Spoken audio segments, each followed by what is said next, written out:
Olá, pessoal. Nós estamos aqui de volta. Eu sou a professora Janete, a Elô, que está aqui com a gente hoje, o Tércio. E nós vamos falar um pouquinho agora sobre essa unidade que trata dos PCNs, né, de História. Então, eu gostaria de chamar a atenção para vocês do material que foi disponibilizado para estudo, né? Nós disponibilizamos os PCNs de primeira a quarta série, disponibilizamos também até os PCNs de forma facilitada, que foi uma publicação da revista Educação. Ai, perdi, gente, lá tem. Eu não tenho aqui agora, não, mas depois eu olho para vocês o nome da revista, mas tem lá no nosso texto.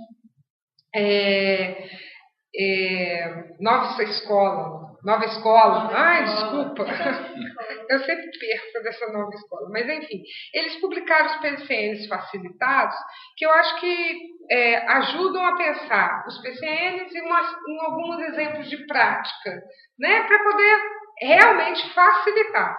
Mas é necessário que vocês leiam os PCNs completos, até porque lá vocês encontrarão várias discussões sobre as concepções de história com a qual trabalhamos, os conceitos que nós estamos constantemente alertando vocês, que são fundamentais para pensar a história, né, e trabalhar em especial com a história. Então, disponibilizamos também 2 textos, o da Selva Fonseca, que é professora da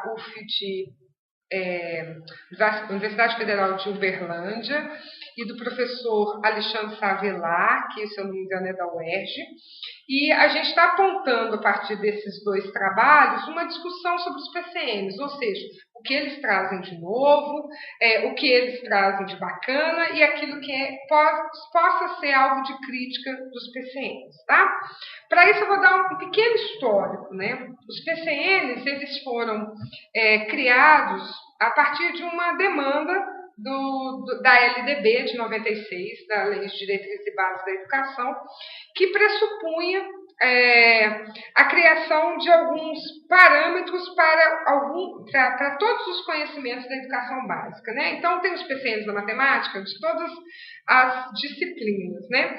E aí a história como disciplina, ela é tratada nesse momento aqui como um conhecimento que precisava de ter alguns parâmetros. Ou seja, de que era necessário dizer aos professores o que basicamente se esperava que eles escrevessem, que eles ensinassem aos seus alunos nas escolas, tá?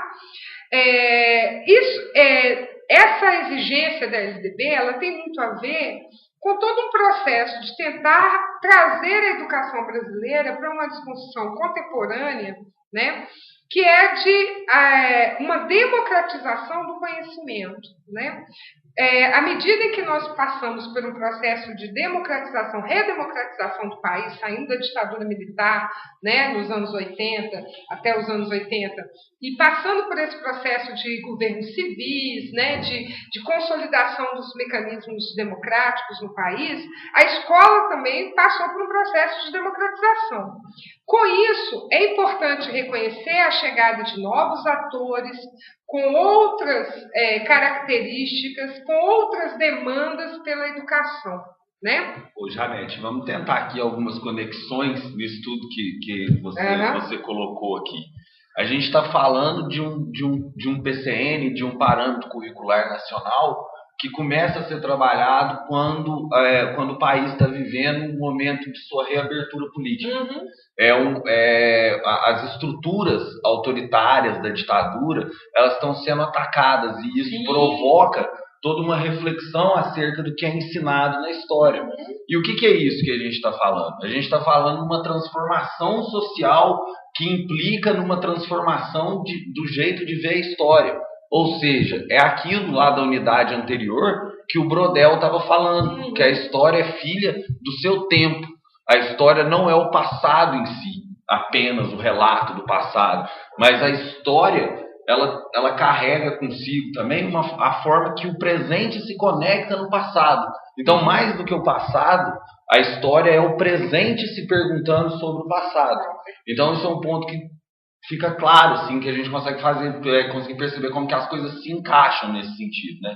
Como que essas questões estão colocadas aqui também. O próprio PCN, o próprio Parâmetro Curricular Nacional, ele tem também a sua historicidade. Ele pode ser entendido de acordo com a situação social sobre a qual ele é ancorado. E hoje isso também está se colocando, né? Porque está na ordem do dia, até um dos tópicos do trabalho que vocês têm que entregar, que é agora o surgimento dessa base nacional comum, que também está sendo discutida pelo mesmo motivo. As estruturas sociais do país estão se alterando, o país está mais estável, e isso está implicando um jeito da gente refletir de novo sobre a forma de ensinar, entre outras disciplinas, também a história. Então, perceber como que, inclusive, os PCNs têm uma historicidade. E isso é fundamental, isso faz um link lá com a questão do Brodel, da unidade anterior, né? Que para ficar mais fácil de vocês entenderem o que significa aquela afirmação do Brodel. Esse entendimento de que a sociedade muda, a forma de tratar a história muda e o ensino da história deverá mudar também. Uma coisa está ligada na outra, não é causa e consequência. Na verdade, é esse processo de historicizar a vida cotidiana, né? Que a história, de uma certa forma, começa a transformar-se junto com a sociedade que se democratiza também, né? Daí que o passado não é algo congelado. Então, não é uma verdade, não existe uma verdade histórica sobre o passado que é única e que não é passiva de questionamentos. Aí uma questão muito delicada que a gente vem para retomar aqui, né, eu transmito conhecimento para o meu aluno, é simples assim, ou eu elaboro isso com ele à luz do lugar que eu ocupo nessa sociedade. Isso é importante a gente lembrar também.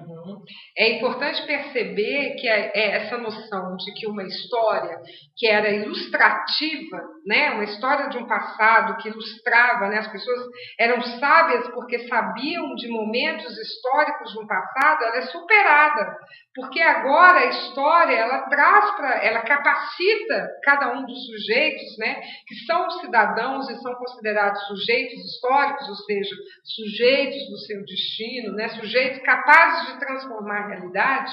Essa história, esse ensino, esse conhecimento histórico, ele tem que contribuir nessa transformação, né? Então ele não chega pronto, ele não chega acabado, ele não é ilustrativo, mas ele é problematizador, né? Ele cria a possibilidade da investigação, né, de que a história seja investigada. Então essas concepções, elas acabam sendo marcadas pelos PCNs, né?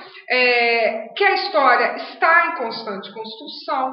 Então, olha como é que já aponta metodologias de ensino na própria concepção de história, né? Não há mais que se esperar que o professor trabalhe com seus alunos de forma hierárquica, mas de forma colaborativa, dialógica, né? Que eles possam trocar informações, que eles possam construir um percurso de investigação sobre determinados temas, que aqueles temas tenham sentido na vida do aluno e na vida da comunidade, né? Quer dizer, que faça e possibilite ao aluno uma compreensão melhor do mundo, da sua própria identidade, né? Que novos sujeitos sejam colocados nas mesas para que a gente não tenha uma visão de história falando de alguns homens, de alguns generais, de alguns políticos, de alguns reis e rainhas, mas que todos nós possamos nos ver como sujeitos a serem tratados pela história. Então, é um processo de de democratização do conhecimento histórico. A sociedade se redemocratiza, né? A gente podia dizer, se democratiza de uma outra forma, não é nem um redemocratizar, mas se democratiza de uma outra forma, e a história se transforma. E acho importante, quando o Técio fala isso, né, dessa questão de que hoje nós temos uma nova possibilidade, é porque, da mesma forma que essa sociedade, né, gente, ela é dinâmica, o conhecimento histórico também se transforma. Então, o professor, ele não pode estar ligado à história apenas num conteúdo. Então, o que é a história? É isso aqui? Não, ele tem que estar ligado a essa própria discussão do fazer história, do pensar a história, que ao longo do tempo também se transforma, né? E também nos incentiva a buscar novas formas de ampliar esses sujeitos, ampliar esses personagens. Porque se a gente for fazer um resumo muito rápido no resumo, vamos definir o PCN de história em uma palavra. Crítica, né? Seria esta a palavra. Ou seja, o que o ensino de história passa a ter como norte a partir dos PCNs não é mais que os alunos saibam os fatos históricos na sequência cronológica que eles acontecem, mas que eles consigam olhar para aquele fato e perceber como aquele fato histórico é construído, de acordo com com o diálogo que ele estabelece com a sociedade, né? Então, acho que uma coisa como faz parte de um processo, de um contexto histórico. Então, não é um conhecimento histórico que é estático, que a história é o que aconteceu no passado.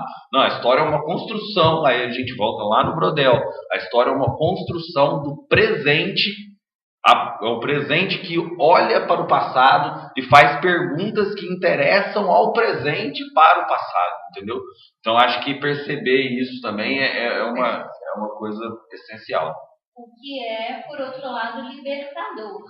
A gente tem uma experiência em algumas outras turmas de perguntar no início do curso o que é história para vocês. Talvez a resposta de vocês seja parecida, apesar de a gente não ter feito essa pergunta agora no início desse período.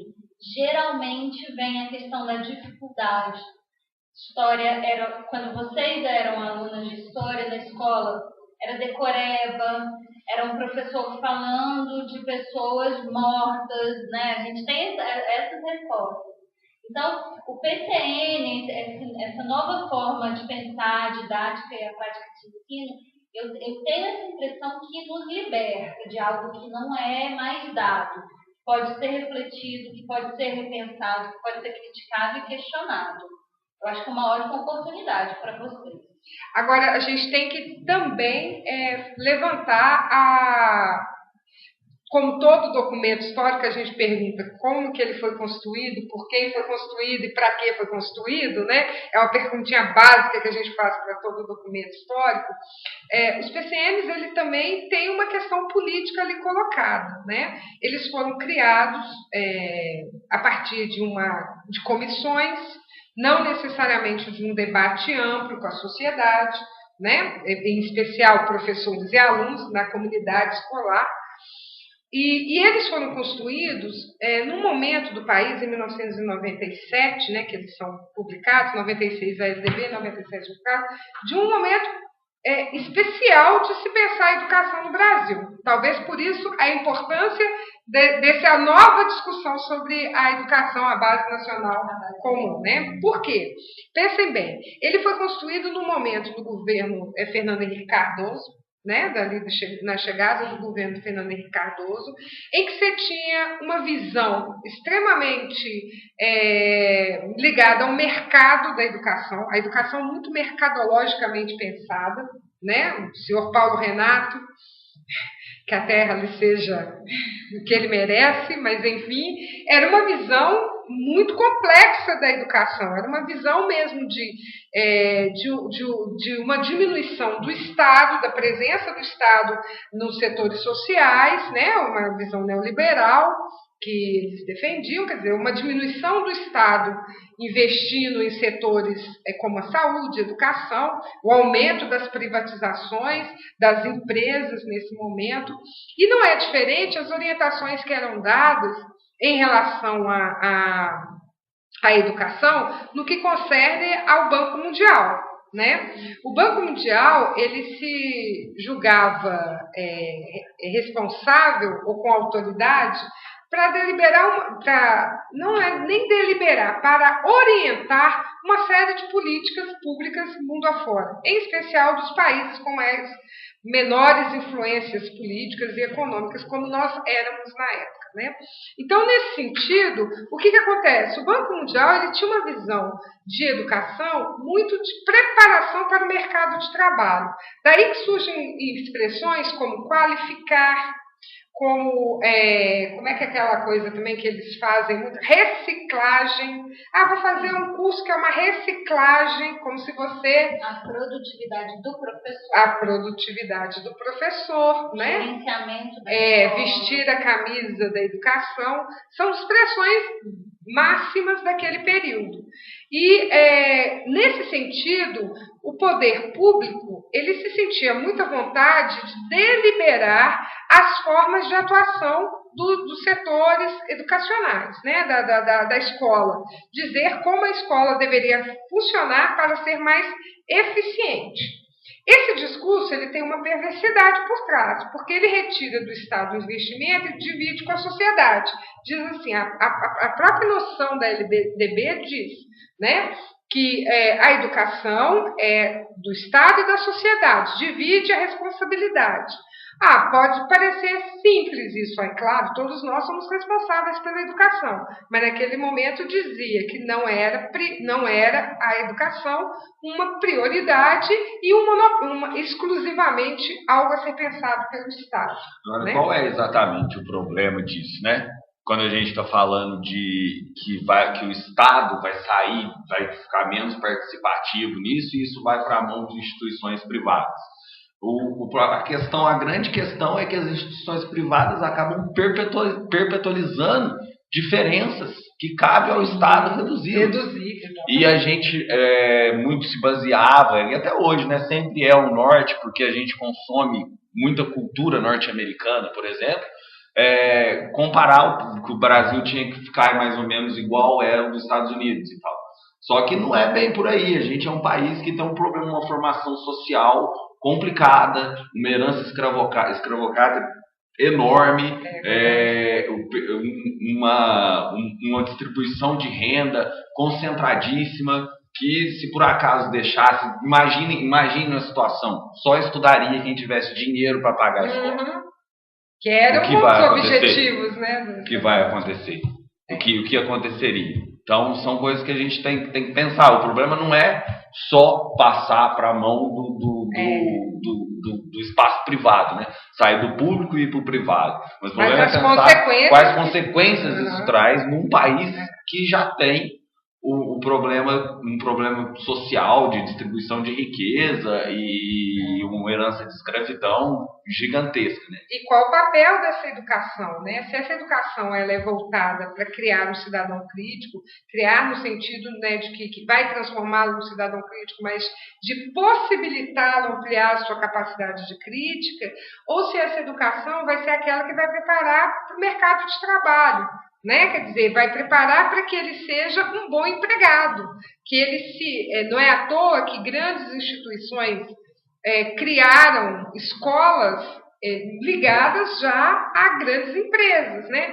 Se a gente vê isso anteriormente nos anos 50, o SES e o SESC, eles foram criados numa lógica muito parecida. Você cria ali uma escola que já abre grudada nas empresas que já contratam, tá?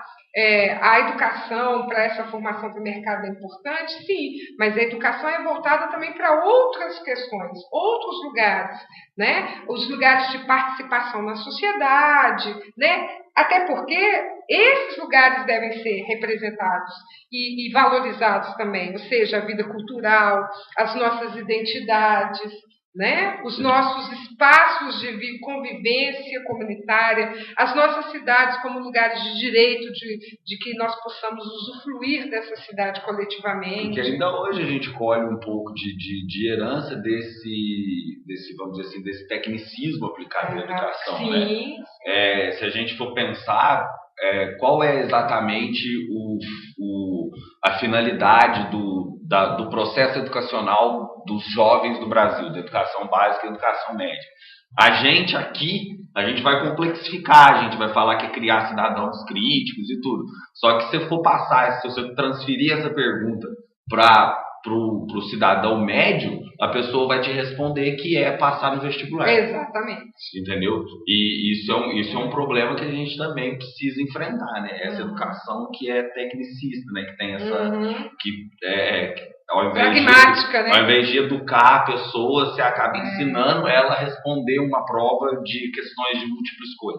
Né? No final das contas, aprender a preencher um gabarito de um vestibular é mais importante do que qualquer tipo de conteúdo. Exatamente. E tirar a história de algo assim que tem um historiador que coloca bem pra gente, que é essa questão da construção de uma consciência histórica, né? De quem eu sou, onde que eu faço parte de um conjunto, né? Que o Rousseau trabalha com a gente, que mostra para a gente um pouco desse pertencimento a gente nesse território, que seja a nossa comunidade, que seja o nosso país, que seja o planeta Terra, né? Por mais que artificialmente o país tenha sido construído, nós temos ali uma série de identidades construídas, elaboradas e vivenciadas. Então, essa ampliação ela só é possível quando a gente supera esse pragmatismo de pensar a educação como algo que vai formar o trabalhador. Mas só retomando um pouquinho, esses PCNs, então, eles são construídos dessa forma de uma visão mais pragmática, mais neoliberal de educação. Por isso eles são alvos de críticas de professores, né, de educadores no país todo. A princípio é uma coisa, não vamos obedecer esses PCNs, não. É uma tentativa de uniformizar a forma de pensar a educação. Mas essa discussão, ela anda, em especial, quando a gente pensa da mesma forma que tratamos a questão do livro didático. Né? O livro didático, muitas vezes, ele formata, ele engessa, mas ele serve também para você desconstruir uma série de coisas. Depende da forma como o professor for tratar o livro didático. Se ele trata ele como um documento verdade, aí sim ele engessa, mas se ele serve para poder o professor trazer junto com os seus alunos e falar o que será que eles estão querendo construir aqui? Será que era assim mesmo? Será que a gente pode pensar dessa forma tão pragmática, formatada, e tenta desconstruir isso, porque a história é construção e é desconstrução também, né? Aí ele ganha um outro dinamismo. Então, durante muito tempo, eu, por exemplo, fui uma crítica voraz aos PCNs. Depois eu comecei a perceber o seguinte: primeiro, tem lugares que essa história, enquanto uma referência problematizadora, crítica, em construção, né? Na qual, como diz o Carlo Ginzburg, que é um historiador importante nosso, ele diz assim, olha, o historiador ele trabalha como um detetive atrás de vestígios que ele vai construindo com esses vestígios até construir uma determinada história, né? Mas essa história ainda é uma representação, ela ainda é uma suposição, porque outros vestígios podem ser encontrados. Então, se o professor trabalha com seu aluno, primeiro, quebrando essa noção de que uma história é uma verdade absoluta, a qual algumas pessoas eleitas, né, detêm essa verdade absoluta, é meio caminho andado. Então, ele estimula os alunos com práticas de pesquisas, de investigação, de descoberta coletiva, de debate. Tudo isso pressupõe uma história que vai se reformatando, né, que vai buscando novos caminhos, novas metodologias. Se os PCNs entravavam isso, a ação dos professores, sem sombra de dúvida, será essencial para quebrar esse gesso, né? De novo, o professor, enquanto sujeito da educação, é essencial, porque ele é aquele que é capaz de mediar esse processo. Se ele escolhe passar o conhecimento, ele vai fazer uma história tradicional. Ela está errada? Não sei se está errada, mas é uma história tradicional, que talvez vai fazer muito pouco pelos seus alunos. Lembrando que a maioria deles provavelmente nem faça vestibular, não queira fazer. Então, para que serve? Agora, se esse professor quer ser transformador, e disso ele sabe bem, né? Se o professor quer ser transformador, ele tem aí uma janela aberta, uma porta aberta, para que ele possa dialogar com essa nova visão de história, que não é tão nova, nós vamos falar lá de uma história que começa a mudar efetivamente no início dos anos do século XX, mas que ao longo do século XX vai se consolidando como um conhecimento muito mais amplo, com muito mais possibilidades do que a gente encontrava no final do XIX.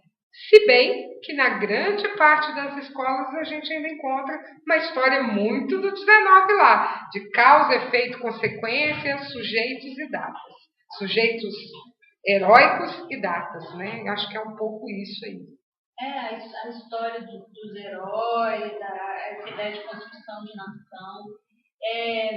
Eu sinto os PCNs, por mais que assim como a própria FDB também, acho que já está na hora, né, de pensar em reformular em novas políticas públicas. E essa ideia de Brasil, né, dessa dimensão toda, então às vezes é muito complicado mesmo falar em algo nacional, consolidado para um país tão grande. Mas eu sinto que, pensando nesse momento no qual surgem os PCNs não são uma norma a ser seguida, que não te ensina a dar aula de história, ou de ciência, ou de matemática, e no caso da história, uma desconstrução importante. Não precisamos mais transmitir conhecimento. Essa figura do herói, ela já não serve mais. Ok, historiadores, filósofos, sociólogos já vêm pensando isso. A gente até lá na unidade 1 tem o poema do Brecht, não é? Que vem falar disso. E o outro? E o cara que construiu a muralha da China?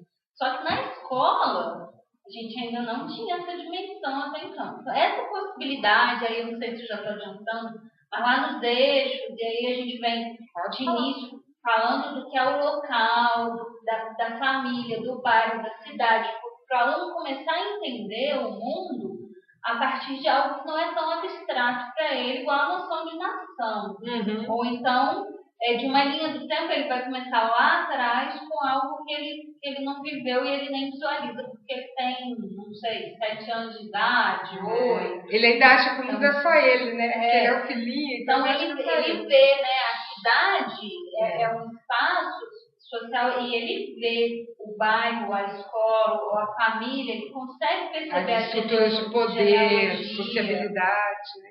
Então, essa possibilidade, além, e a gente sabe que isso ainda existe, tudo mais, são outras discussões, né, do mundo do trabalho, dessa formação técnica, mas essa possibilidade que a história acaba tendo, e talvez são os avanços dos anos 80 também, que a gente viu uma parte vocês até responderam sobre isso na atividade, assim, de poder ir além dessa decoreba, quem falou a frase tal, né? A gente ainda tinha, assim, há pouco tempo eu ainda via esse tipo de questão em prova de ensino fundamental.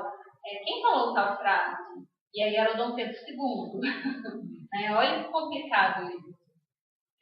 Essa noção que a criança, que deverá ser quebrada com a criança, primeiro de que o mundo não sempre foi assim, o mundo nunca foi assim, ele foi construído assim, né? Então você tem essa noção de um conceito importante para a história, que é o conceito de processo histórico, né? Que é um processo histórico ali colocado, que todos são sujeitos históricos e que contribuem para essa transformação. Acho que se a gente pega lá o filme do Marcelo Mazagão, né? Nós que aqui estamos por vós esperamos, é um filme que aponta isso, né? Quando ele mostra vários personagens que viveram a história, né? Que construíram a história, que são sujeitos dos quais a gente são anônimos, mas são anônimos que construíram a história.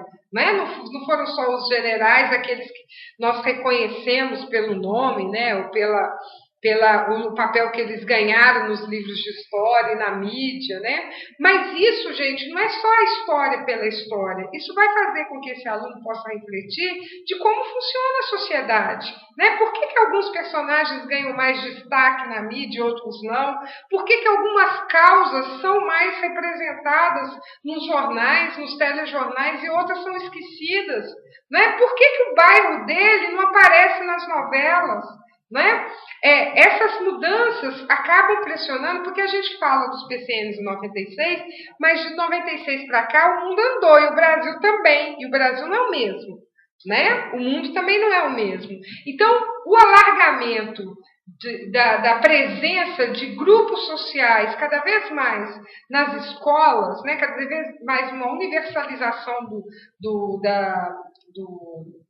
do ensino, a presença de grupos, a luta de grupos, em especial por direitos, o movimento negro, o movimento LGBT, o movimento indígena, né? E surgimento das escolas, a gente tem grupos como o MST com a sua escola própria, os índios hoje têm uma escola própria, né? Os negros têm a universidade própria, quer dizer, e a entrada da mulher no mercado, da presença feminina como absurdamente, né? Estou falando absurdamente de forma positiva, tá, gente? Obviamente, né? Por várias questões eu estou defendendo a mulher aqui no mundo, né? Enfim, então, quer dizer, o fato dessas transformações que ocorreram nos últimos anos, né, de 96 para cá, de uma ampliação dos direitos sociais, de um alargamento da camada de consumo da sociedade, quer dizer, nós temos acesso aos meios de comunicação que encurtaram distâncias, né? Então tem a internet, tem as TVs a cabo, tem etc. Então tudo isso contribui para que novas e novas demandas surjam. Por isso os PCNs hoje ficaram tão limitados, porque a escola também virou nos últimos anos um lugar de reivindicação, de luta por direitos sociais. Né? E pessoal, e de fato, isso vocês como pedagogos em formação precisam tomar conhecimento disso quanto antes, porque de fato os PCNs estão hoje, atualmente, estão sendo discutidos, que é a formação da Base Curricular Comum Nacional. Sim. Que é o segundo tópico da questão lá, que vocês devem entrar no site do MEC e tomar conhecimento disso. Mas para além do conhecimento, para responder, para conseguir o ponto e meio que a atividade vale, como pedagogos em formação, vocês têm, porque isso influencia diretamente na profissão que vocês vão entender, vão exercer. E entender também o tipo de crítica que está sendo feita sobre essa base comum, essa base curricular comum está sendo formatada. Por exemplo, no caso da história, as críticas mais pesadas que a gente está pegando aí agora foi que eles planejaram uma base comum que põe a história do Brasil no centro, como se todas as outras histórias gravitassem em torno dessa história do Brasil. Só que aí eu pergunto para vocês lembram na segunda atividade que tinha uma questão sobre por que a gente deve evitar o eurocentrismo nas análises históricas que a gente faz? Isso não é fazer mais ou menos a mesma coisa? Um brasilcentrismo, né, que o pessoal está falando, que o pessoal está chamando. Porque isso pode acabar quebrando noções de alteridade, que são fundamentais para a gente entender as sociedades humanas, que são diversas entre si, e também não achar que mesmo o Brasil, enquanto país, enquanto nação, seja uma coisa natural, porque ele também não é natural. Entendeu? Então ele também foi construído e não essa própria história ela é uma construção e ela tem que ser trabalhada como tal. Então prestar atenção nessas críticas que estão sendo feitas e que não há nem há uma concordância geral, vamos falar assim, não são unânimes, né? Há uma divergência muito grande de grupos, porque a Base Nacional Comum, ela ainda curricular, ela está de fato em construção. Em construção. Por isso a necessidade, a gente nem colocou, né, ela como centro da atividade, mas ela já como uma investigação, porque o que é importante é que vocês entrem lá e vocês possam participar dessa discussão. Né? Porque é participando dessa discussão que a gente vai conseguir entender mais do que se trata. Duas coisas. A primeira é que a gente já sabe que os PCNs lá de 97 já não dão conta da sociedade brasileira. Nem a própria LDB. E o que a gente tem? A gente tem uma nova possibilidade de uma nova educação e um novo ensino de história. A história que já parecia bastante ampla com o PCN, ela vai crescer ainda mais. Porque realmente nós temos aí uma ampliação das noções que ali estão colocadas. E a outra coisa que é importante a gente perceber é o seguinte: se há uma tentativa efetiva de abrir um site, de colocar as pessoas em debate, discussões, seminários, etc. e tal, a gente quer saber até que ponto efetivamente isso vai estar no texto final, né? Isso tudo pressupõe o nosso fazer profissional, né? Vocês e nós que trabalhamos com educação, nós temos que fazer desse conhecimento algo que é extremamente importante na nossa formação e no nosso desenvolvimento profissional. Então, por isso que está ali como alerta, ainda não é o centro da nossa discussão. O debate está travado, né? Tá em andamento, vamos dizer assim. Ele é importante. Muito importante. Existe, aliás, como várias outras questões, não só relacionadas à educação. Hoje a gente não precisa nem sair do Facebook para chegar a essas chamadas para consultas públicas, então aí daí você sai e se direciona. A discussão sobre a base já era para ter terminado, e aí eles prorrogaram o prazo. Eu não sei quando vocês vão ter acesso a esse vídeo, mas o prazo é até amanhã, dia 15, né? Hoje é segunda-feira. Então, até amanhã você pode entrar e discutir. Vai estar aberto. Na verdade, a formulação do documento pressupunha a consulta pública até amanhã. Mas o debate continua. O debate continua. Você pode, às vezes você não vai contribuir diretamente. E também não necessariamente o que você disser ali, né, vai para o documento. Mas você continua tendo acesso. E acompanhar, também, né? Tomar conhecimento da discussão. Acompanhar isso. Porque isso também vai te impedir de, vamos dizer assim, aceitar o que te impõe. Né? Porque do mesmo jeito que quando o PCN chegou e os professores foram para além dos PCNs, nós certamente iremos para além da Base Nacional Comum Curricular, porque não temos dúvida nenhuma que a ação do professor em sala de aula, no currículo, que a gente fala de currículo real, né, é o lugar que ele vai para além disso. Né? Aí depende de uma boa formação, porque um professor sem boa formação realmente não vai conseguir sair do que a regra manda. Né? O aluno costuma falar assim, professor, mas tem um currículo lá fechado que eu tenho que fazer isso. Depende, se você tem uma boa formação, você faz esse currículo e desconstrói ele também. Né? Isso pressupõe uma formação que se faz na graduação, que se faz de forma contínua. Né? A gente não está aqui fazendo pós-graduação só porque a gente acha divertido, não. A gente até acha divertido, mas a gente sabe que isso é importante para o nosso desenvolvimento profissional. Né? Então, essa contínua discussão ela é importante. Né? Essa centralidade, né, que o Tércio falou, dessa discussão sobre a centralidade do Brasil, ela pressupõe também uma quebra vou falar, vacas sagradas, muito sagradas dentro da história. Então, para nós da história, realmente vai ser um desafio enorme de romper com vários dos nossos tabus, muito das nossas certezas em torno do conhecimento histórico, que vão tirar a gente do lugar de conforto. Aí que coisa bacana. De novo, a gente tentando buscar outros caminhos, né? E aí a gente vai precisar estudar também, a gente vai precisar fazer uma série de questões. Enfim, dentro dessa relação que a gente tentou trabalhar os PCNs. Eu coloquei a atividade para vocês já tem uma semana, né? Acho que já tem uma semana que ela foi colocada. A atividade, ela pressupõe esse conhecimento dos PCNs. Ela nem é muito crítica. O que ela propõe para vocês na verdade, a leitura dos PCNs. Tá? Não adianta a gente falar se a gente não lê os PCNs.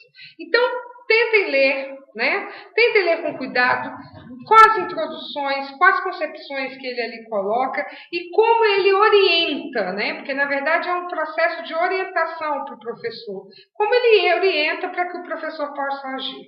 Posteriormente, é importante vocês lerem o que os comentadores, né? A Selva e o Alexandre Avelar, como é que eles comentam esses PCNs. E um pouco disso que a gente já falou aqui, das críticas que a gente já colocou, que estão aqui nesses textos também. Tá?